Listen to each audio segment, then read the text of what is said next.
హైడ్రా ముందు ఎన్ని పాలసీస్ చేసుకున్నా లేకపోతే ఎన్ని ట్రై చేసినా లేదా అపోజిషన్ వాళ్ళు తిట్టినా వీళ్ళు వాళ్ళ అపోజిషన్ తిట్టినా కామన్ ఆడియన్స్ మధ్యలో అయితే వెళ్ళలేదు. నేను నంబర్స్ పరంగా చెప్తాను, డీటెయిల్ గా చెప్తున్న తర్వాత హైడ్రాలో ఆబ్వియస్లీ మీకు తెలిసినట్టే రెండు విభిన్నమైన కోణాలు.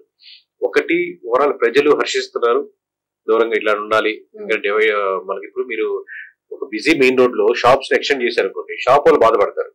బట్ మెయిన్ రోడ్ ఫ్రీగా ఉంటే ఇంత ముందు పోలిస్తే ట్రాఫిక్ తగ్గిందిరా బాబు, మంచి పని రా బాబు అనుకుంటారు. సో ఓవరాల్ చూసుకుంటే ప్రజలు హర్షించేది ఒకటి. బట్ సెకండరీ మనకు ఎక్కువ కామన్ పీపుల్ ఒక లోన్లు కట్టుకొని 30 సంవత్సరాలు ఈఎంఐ కడుతూ దాంట్లో నివసిస్తూ ఇప్పుడు టక్కన మేము కూల్ చేస్తామంటే మరి ఇప్పుడు దాకా కుటుంబం నడిపిన దాని మీదే ఈఎంఐ కట్టుకున్నాడు, నిలబెట్టుకున్నాడు, బ్యాంకు లోన్లు కట్టాలి, ఇవన్నీ ఇబ్బందికరంగా ఉంటుంది. దానికి మీరు పర్ఫెక్ట్ గా ఆల్టర్నేటివ్ సొల్యూషన్ ఇవ్వగలిగితే అప్పుడు కూడా కొన్ని వస్తాయి. బట్ మాక్సిమం మీరు సాల్వ్ చేయగలిగితే అది మోస్ట్ ఆఫ్ ది పీపుల్ హర్షించే విధంగా జరుగుతుంది. అండ్ మీరు అన్నట్లుగానే హైడ్రా అనేది అసలు హైదరాబాద్ లో ఎలా చేసేసిందంటే ప్రతి ఒక్కరు ఒక నెగిటివ్ థాట్ అనేది వచ్చేసింది. రేవంత్ రెడ్డి సర్కార్ అనగానే ఎందుకు ఇలా చేస్తున్నారు, అసలు మిడిల్ క్లాస్ వాళ్ళని కూడా ప్రతి ఒక్కరు కరెక్ట్ కాదు. అదే చెప్పేది, దీంట్లో బాధింపబడే వాళ్ళు రెండు రకాలండి. ఒకటి మధ్య తరగతి లేదా పేదవాళ్ళు లేదా గుడిసి వేసుకున్న వాళ్ళు అనుకోండి, అక్కడ చాలా సంవత్సరాలు ఉన్నారు వాళ్ళు.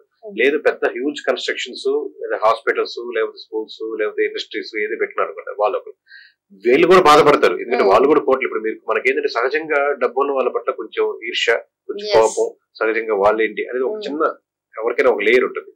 వాళ్ళకి ఆ బాధ ఉంటుంది. ఎంత చెట్టుకు అంత కాలంటే వాళ్ళ లోన్స్, వాళ్ళ ఈఎంఐలు, వాళ్ళ కష్టాలు వాళ్ళకు ఉంటాయి. బట్ పీపుల్స్ పర్స్పెక్టివ్ లో కొట్టేయాలి, అది మటుకు కూల్చేయాలి అన్నట్టు ఉంటుంది. బట్ అది మధ్యతరగతి వాడు ఎవరైనా బాధపడుతున్నప్పుడు లేదా పేదవాళ్ళు బాధపడుతున్నారు ఆఫీస్ కనెక్ట్ అవుతారు. ఇది కరెక్ట్ కాదు కదా, ఇది కూడా ఏదైనా సొల్యూషన్ ఇవ్వాలి. సో ఓవరాల్ గా అందరూ దాన్ని వ్యతిరేకిస్తున్నారు అనేది కరెక్ట్ కాదు. వాళ్ళు వ్యతిరేకించేది బాధపడేది ఏంటంటే ఈ మధ్యతరగతి కానీ బిలో మధ్యతరగతి కానీ పేదవాళ్ళు కానీ ఎవరైనా కానీ వీళ్ళు ఇబ్బంది పడుతున్నటువంటి దాచుకున్నటువంటి లేదా ఈఎంఐలు కట్టుకున్నటువంటి ఇల్లు కూల్ చేస్తున్నప్పుడు వాళ్ళకి సరైన ఆల్టర్నేటివ్ చూపిస్తే బాగుంటుంది అనేది. కానీ ఓవరాల్ గా చెరువులు మీద పర్స్పెక్టివ్ లో మోస్ట్ ఆఫ్ ది పర్సెంటేజ్ దాన్ని స్వాగతిస్తున్నారు. అయితే ఈ హైడ్రా వలన కాంగ్రెస్ పైన తెలంగాణలో ఎలాంటి ఎఫెక్ట్ చూపించదు అంటారా నెగిటివ్ గా?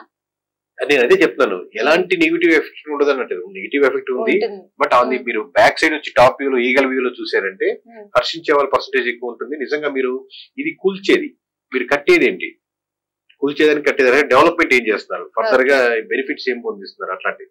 ఇదేంటే ఉన్నది అడ్డంకులుగా ఉండేది రిమూవ్ చేయడానికి మీరు కొత్త రోడ్లు వేస్తున్నారు, వేయాలి కదా అట్లాంటివి. అయితే ఇప్పుడు ఏపీని తెలంగాణని కంపేర్ చేసుకుంటే ఇప్పుడు ఏపీ పనితీరు బాగుంది అంటారా, లేకపోతే తెలంగాణ ప్రభుత్వం పనితీరు బాగుందా?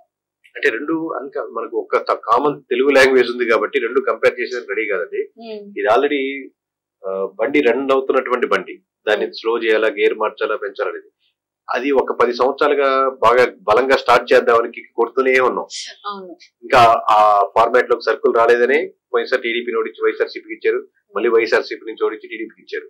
ఎప్పుడైతే ఆ బండి రోల్ అవుతుందో, ఎకనామికల్ గా రన్ అవుతుందో, ఎక్కువ అన్ఎంప్లాయ్మెంట్ నుంచి ఎంప్లాయ్మెంట్ కి వస్తుందో, ఎక్కడైతే రోడ్స్, హాస్పిటల్, స్కూల్స్ మంచిగా డెవలప్ అవుతాయో అప్పుడు దాని మీద మనం రెండు కంపారిజన్ కరెక్ట్ అవుతాయో. ఇప్పుడు మేబీ రైట్ నౌ ఓవరాల్ గా చూస్తే రెండు కంపారిజన్ కరెక్ట్ కాదు. ఓకే.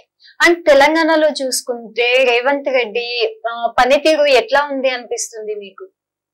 అంటే ఫస్ట్ చెప్పాను, ఫస్ట్ హైడ్రా తప్పితే దాని ముందు ఆయన చేసిన ఏ పనులు కానీ ఏ ఇమేజ్ కానీ లేదు. ఫస్ట్ హైడ్రా మీదతో స్టార్ట్ అయింది. ఇంకా మీదట ఇంకా ఉండేటువంటి 3.5 సంవత్సరాలు 4 సంవత్సరాలు ఎటువంటి పనితీరులు చూపిస్తారు అనే దాని మీద ఆధారపడుతుంది. అంటే ఇప్పుడు తెలంగాణలో ప్రభుత్వం పైన మీ అంచనా ఏంటి అంటారు? ఎట్లా మేడం? లైక్ ఇప్పుడు బిఆర్ఎస్ చూస్తే బీజేపీతో విలీనం కాబోతుంది అన్న గాసిప్స్ వస్తున్నాయి. మరో పక్కన చూసుకుంటే కాంగ్రెస్ తో విలీనం కాబోతుంది అనేసి అంటున్నారు. బిఆర్ఎస్ బీజేపీతో విలీనం ఒకళ్ళు తీసుకుంటే ఎవరు అభ్యర్థి ఎవరి ఇష్టం అది. బట్ ఇట్స్ రాంగ్ డిసిషన్ అవుద్ది అనుకుంటున్నాను.